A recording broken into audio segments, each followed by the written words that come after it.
Autoline This Week is underwritten in part by... In this epic battle of fuel efficiency and endurance, we're here to see which hybrid has the best MPG. That's the essence of a hybrid soul. But is there more to it? The Hybrid Game MPG Challenge.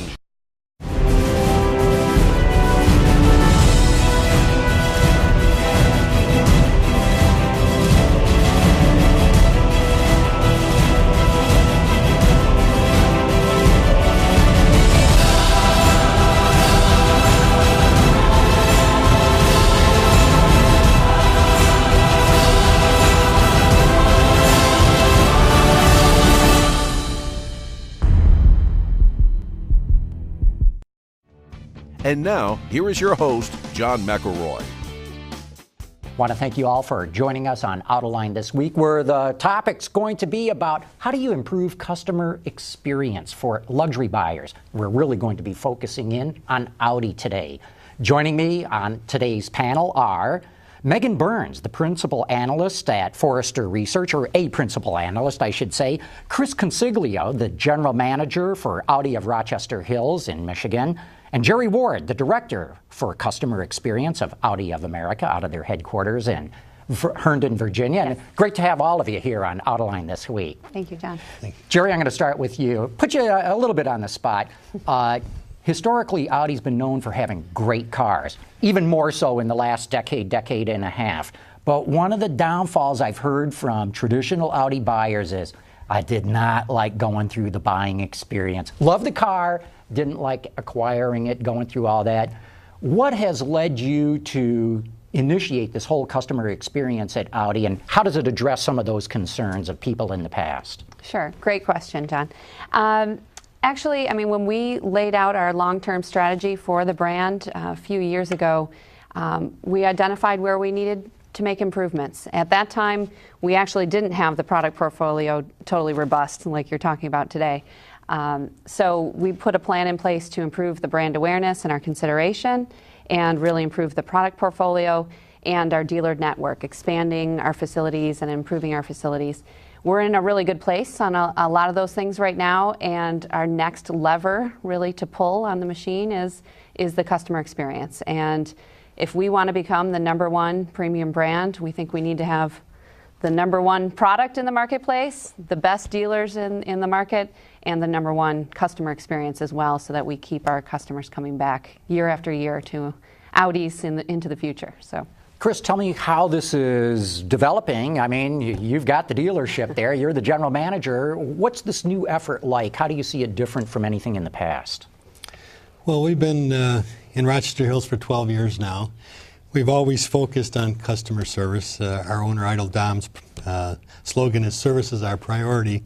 But I think in the last couple of years, there's been a heightened awareness. I think there's more of a group effort between the factory and the dealerships working together to solve customer issues. I see a more liberal goodwill policy. Instead of having a budget, you only can pay so much. If it's a problem, we take care of it. We've increased our loaner fleet to accommodate people in the service department. So, there's many ways that we try to make the customer more comfortable and to try to build loyalty, because that's what the whole retail experience is about. You get them in once, but you got to take good care of them to get them come back again. Megan, of course, you're somebody who looks at the customer experience in all different kinds of industries, not just the automotive one. But based on that, what do you see the automotive industry doing differently, and what's driving this desire to have a much better customer experience, which they should have had all along anyway, one would think?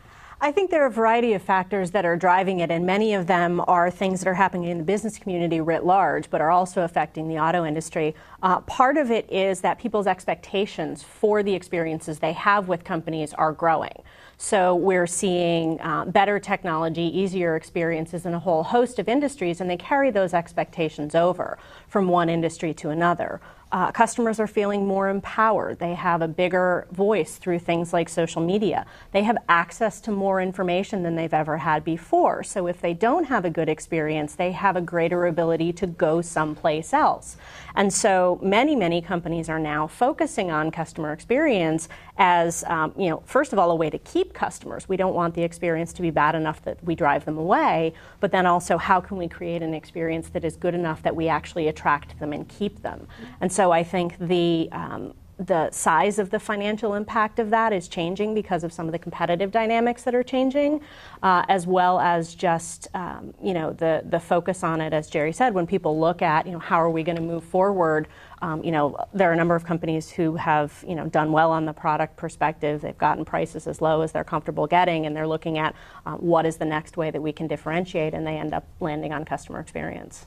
Jerry, give us some examples of what you're doing differently. I mean, I know this is a big push within Audi, so give us some examples of what the dynamics are that you're trying to drive here. Sure. Well, one thing I always like to reinforce is that this isn't an initiative. It's actually our mission. We've made it central to our long-term strategy, and so delighting our customers is our mission. And then how we've gone about that is really on a multi-pronged approach. We need to keep that strong, robust engineering mindset, but then couple that with a more customer-centric mindset as well. So we endeavored actually last year on a Creating Audi Fans program to really create that awareness and energy and an inspiration for everyone in the company to embrace this customer-centric approach. And we involved everyone from our employees all the way to every level in our dealerships. So we touched over 11,000 people last year in the fourth quarter through Creating Audi Fans, and it's the beginning of actually a long-term program. So that's really starting to shift the mindset. Another thing that we're doing, and Chris has been really active in, is this continuous improvement process that we have to identify, well, when does something go wrong? How are we addressing it? And how are we taking care of the customer in the right way? And is there a roadblock there that maybe we could remove so another customer doesn't have that same experience in the future? And it's a way for us to find and fix things that maybe have caused some of those issues you mentioned in the past, so that we don't duplicate those mistakes in the future. Chris, whenever I've gone someplace where there's been a great customer experience, it's not just the salesperson, it's not just the service manager, it's the receptionist. It goes to the guy mopping the floor even. What are you doing to really raise the awareness throughout the whole store of the need to really treat the customer right? Well, I think it started last year when Audi launched this program. Dealership personnel was invited to come down to Detroit for a kickoff meeting, and we took 100% of our staff. Didn't matter if they were... Nobody was left running the store? Well, it was over a couple-day period, so we could split them up. But every single person was involved in that program. Have you ever been through that before with any manufacturer where everyone's invited in? I can't say that I have.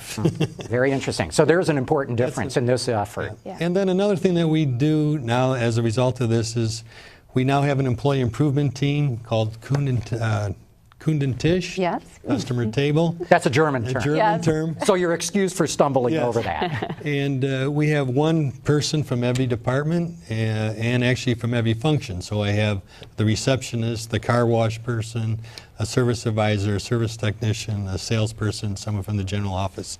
They get together once a month with an executive from Audi. Our area general manager participates, and they brainstorm areas of customer improvement, things that maybe we can redefine or change the process so to have a better improvement, not only on the dealership end, but possibly things that the factory could do to help us. Exactly. One of those things are we're now open on Saturdays for service, and Audi is now going to have their technical hotline open on Saturday to help our technicians. Mm-hmm. So things like that. Yeah, I would say this has been something that a theme that has been consistent is we're in this together. I mean, that's the thing. There's things that we can improve on our end.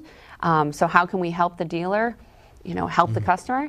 But then, the dealers, as they're getting this cross-functional team together, it's really engaging all their employees, and they're identifying all these creative solutions that they can put in place and creates a lot of positive momentum and energy around the movement, if you will. The other thing that I had heard, Jerry, and tell me if I'm right on this, is that in the presentations that Audi's done to its dealers, it hasn't been the typical PowerPoint speech kind of thing, but more a relating of personal experiences on the part of upper Audi management. Yes. Do I have that right, and have you continued that part of that effort? Yeah, that was by design. I mean, we had a very diverse group of folks in the audience, and we were, in the end, this is a people business, and it comes down to in many cases personal interactions, one-on-one between employees and customers. And so the approach we took with creating Audi Fans was to share a personal narrative, something that an experience that each person had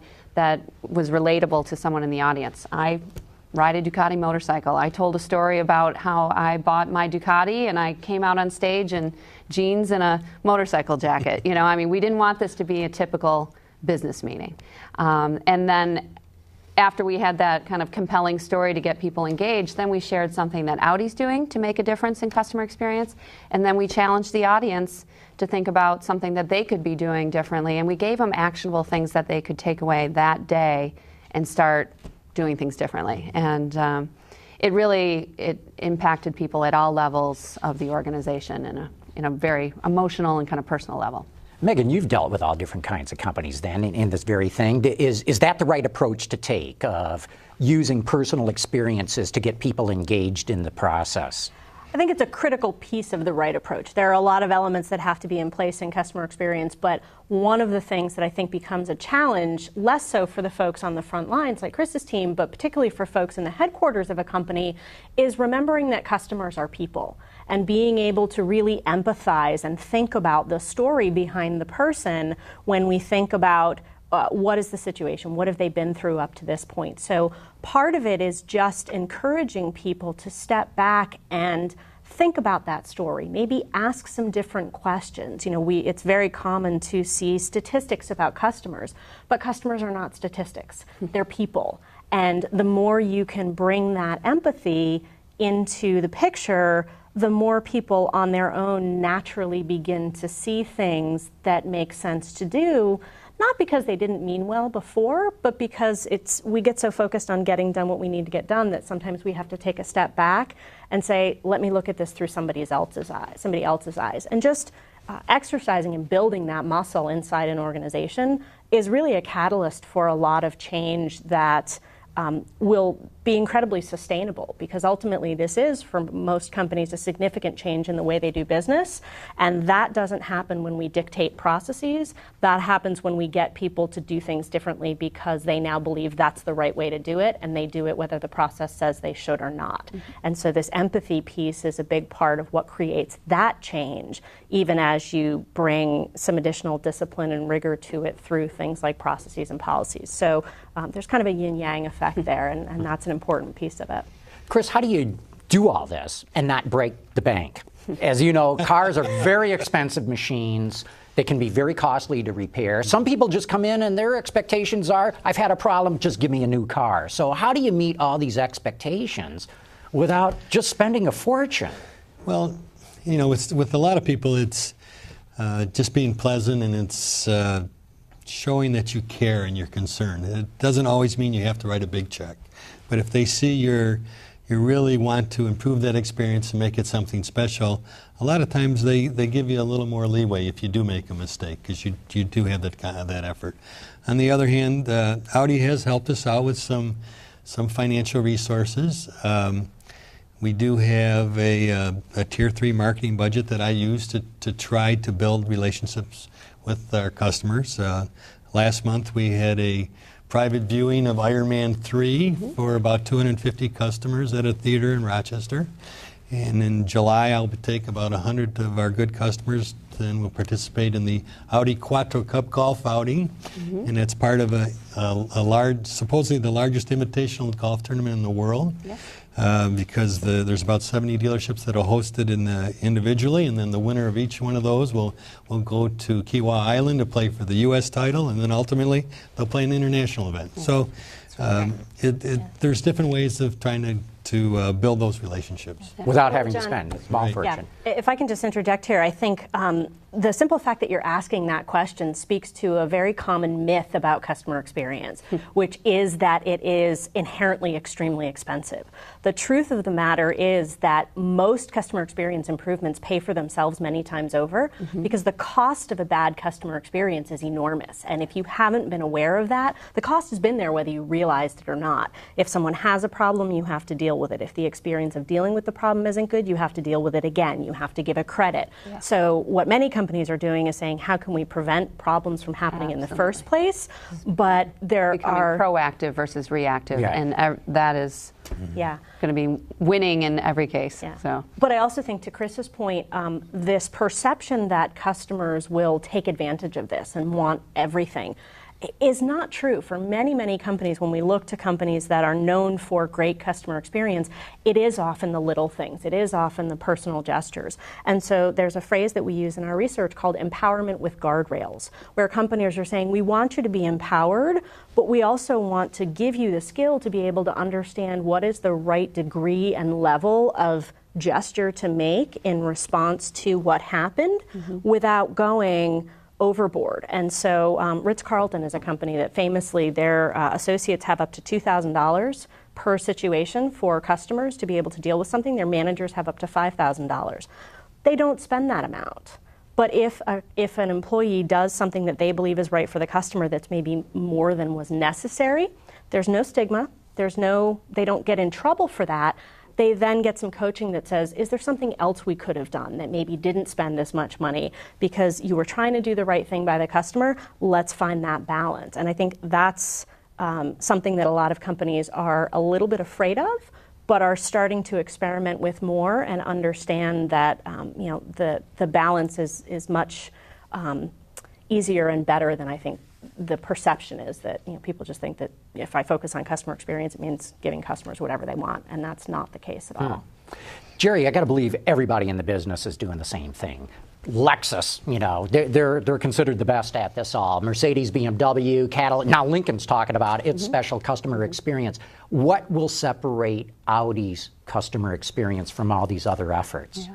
Yeah, we're not naive to this. That obviously there's other industries and obviously many auto brands that are looking at the experience. But I think Audi's in a unique position, and I think what's going to allow us to become the #1 premium brand is the fact that we have the strong product and such a great iconic brand. And if we can couple that with an experience that is on par, that'll allow us to leapfrog our competitors. Can you give us any specifics, though, where you think you've got something special? The secret sauce? Sure, give me the secret sauce. The secret recipe, right? I think it comes back to the customer. Knowing our customer and what our customers want and need, and making sure that we're meeting or exceeding those expectations is going to allow us to succeed.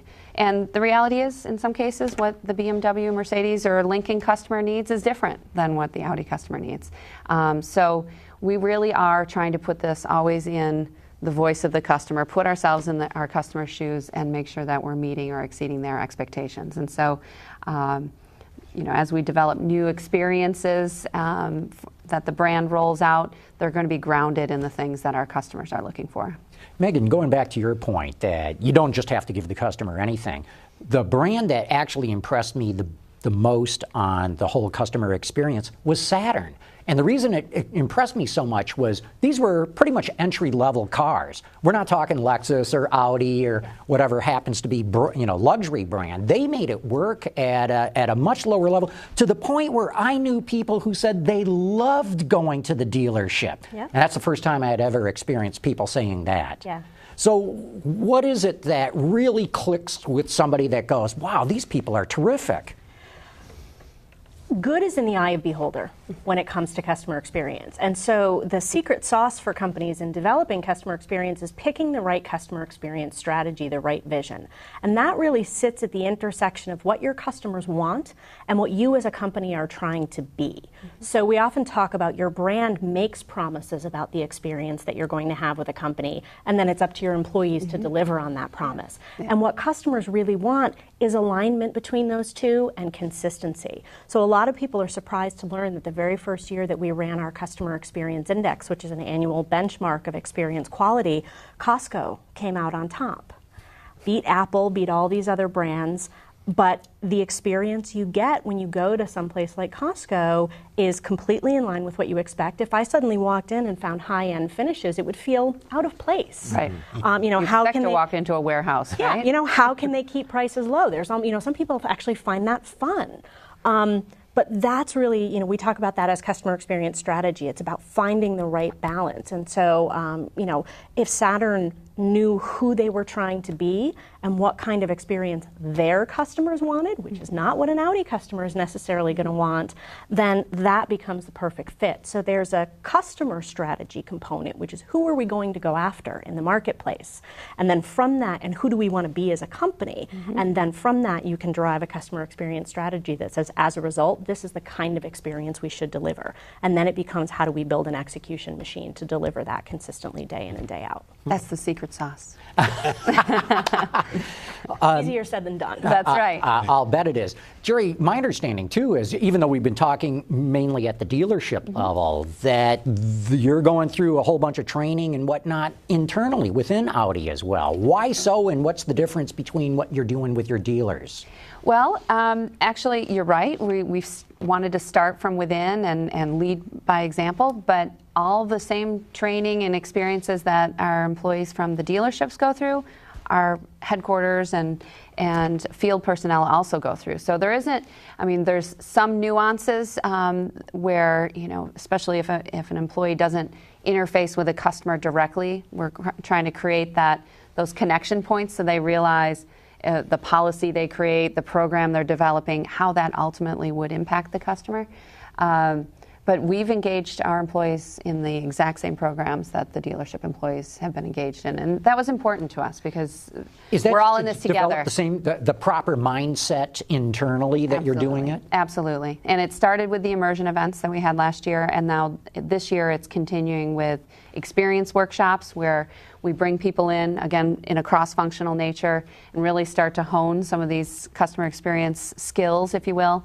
And then later this year, we'll actually follow up in the dealership with in-dealership training. So then we're observing behaviors and activities and interactions at the dealership level and then coaching right there. And we've taken a different approach. Really not partnering with another brand per se, because we wanted this to be uniquely Audi. We have definitely engaged folks from the hospitality industry, but we did design something specifically for Audi versus just sending them to Disney or sending them to Ritz-Carlton. Not that there's anything necessarily wrong with that, but we decided to take a uniquely Audi approach. Okay, Chris, sorry, go ahead. I was just going to say that the need to engage those people speaks to the fact that Jerry is the director of customer experience, but customer experience is not a function. It's not something one group can do. Your customer experience is a function of an entire ecosystem of interconnected people. So there's a ripple effect between what somebody in a back office job that somehow shows up in what Chris's folks can and can't do in the dealership. And companies have got to recognize that and understand that changing customer experience means changing those relationships and understanding those ripple effects. So if you try to only do it on the front lines without getting the other folks involved to understand the part that they play, you actually create frustration rather than success. Yeah. Absolutely. I'm sorry, Chris. No, that's fine. Chris, you've been doing this about a year right now or so. What can you tell us about what the results have been? Well, as I mentioned in the beginning, the way our dealership is run is service is a priority from the get-go, and it starts with who we hire and their personalities, and we want people that are customer-focused. But I would say in the last year, with these meetings that we've had with the employees and the fact that actually Audi of America recognized one of the changes that we made in our dealership, and then they came out and did a video recording of it, and then they broadcast it to all the dealers throughout the United States. I mean, our employees, their chests are out pumped, and they really recognize that these changes we're making are meaningful. Like what? What? Can you give us an example? Well, in the specific example that we did with the that they came out and filmed, there was a service quality check. And it was something, it wasn't really anything major or real expensive, but it was a last but not least set of processes to do for the technician to check 3 or 4 things when he's finished with the car, and also for the service porter who washes the car. He's the last person to get in the car before it's returned back to the customer to make sure the car is clean and there's no lights on the car and the car is properly vacuumed. So that was a process that we've changed, and it's helped us. And our customer satisfaction ratings have increased significantly. So. Yeah, and then a big part of this is celebrating the successes and really broadcasting the best practices that we see being put in place by the dealers, and then everyone benefits from this great thinking. And the employees do walk a little taller, and their shoulders are rolled back, and then they're more likely to raise their hand and make another suggestion going forward because they know that we're paying attention and we're celebrating those improvements. So if I run out of here and go look at the J.D. Power Customer Satisfaction Index, I'll see Audi rocketing up the chart, will I? We're still not where we want to be. This is a journey, but we have moved in CSI from we were in the 20s, a few years ago, and we're at 6th now in That's CSI. That's a big move. We have improvements to make in SSI. Our loyalty, though, is at an all-time high, but it's still not where we need it to be. So it's a journey. We're tackling this bit by bit, and we'll get there. And I got to believe improving your customer satisfaction improves the overall perception of quality for the brand as well. Absolutely, it does. Perception of the brand image, quality, and it just reinforces, again, premium brand is what we're marketing with an Audi vehicle. And with that, we're going to have to wrap it up. But Megan, Chris, Jerry, thanks so much for coming in and talking about this. Very interesting topic. And want to thank all of you who have tuned in for Autoline this week. And please join us again here next week.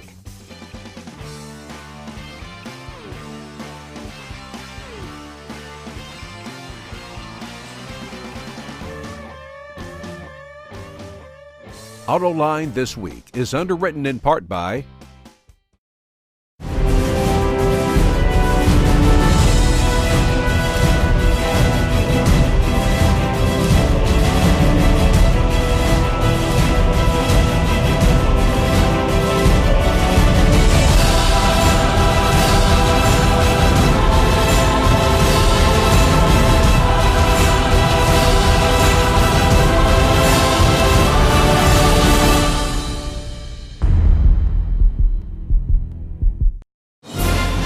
In this epic battle of fuel efficiency and endurance, we're here to see which hybrid has the best MPG. That's the essence of a hybrid soul.